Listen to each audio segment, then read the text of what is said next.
একজন ভক্তকে তার ব্যবহার দেখে, তার জীবনধারা দেখে, তার সংস্কৃতি দেখে তাকে বোঝা যায়। কেউ যখন আমার সাথে খারাপ ব্যবহার করবে সেটা তার সংস্কৃতি, কিন্তু প্রত্যুত্তরে আমি কিভাবে তার সাথে ব্যবহার করছি সেটা আমার সংস্কৃতি। তুমি আমার সাথে খারাপ ব্যবহার করছো, হরে কৃষ্ণ, কিন্তু আমি কেমন ব্যবহার করব সেটা আমার সংস্কৃতি। কিন্তু ভক্তদের সংস্কৃতি হচ্ছে ভাগবত।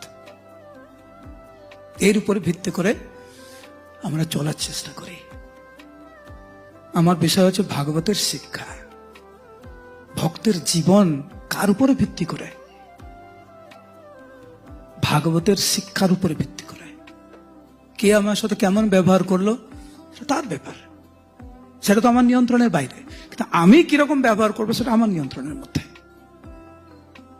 সেটাই প্রমাণ করবে আমি কেমন, আমার ভগবত ভক্তিতে আমি কতটা উন্নতি করেছি আমি, সেটা আমার ব্যবহারই বলবে। আজকে সকালবেলা দেবানন্দ পণ্ডিতের বর্ণনা আমরা শুনেছি ভাগবত নিয়ে।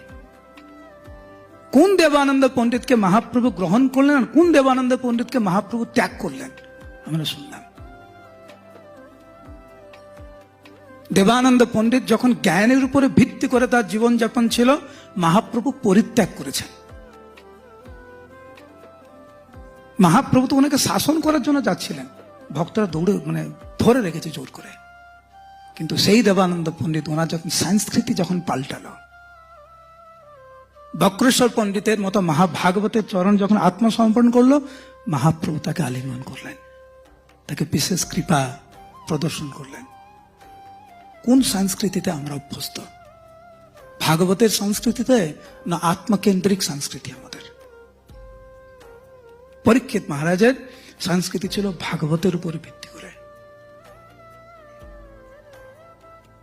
সেই জন্য সবাই এগিয়ে এসেছে সাহায্য করার জন্য। তো কি করব আর কি করব না, সংকল্প বিকল্প, অনুকূল প্রতিকূল, ভালো মন্দ, এটা বিচার বিবেচনা করতে হয়। সেটাই যদি না হতো তাহলে ভাগবতের দ্বিতীয় শ্লোকে বলতো না ধর্ম প্রচলিত করিতব্য। পরম সত্য শ্রীমদ্ ভাগবতে বর্ণিত হয়েছে, স্থাপিত হয়েছে, সমস্ত কৈতব ধর্ম পরিত্যাগ করে। তো আমাদের জীবনে যদি আমরা পরম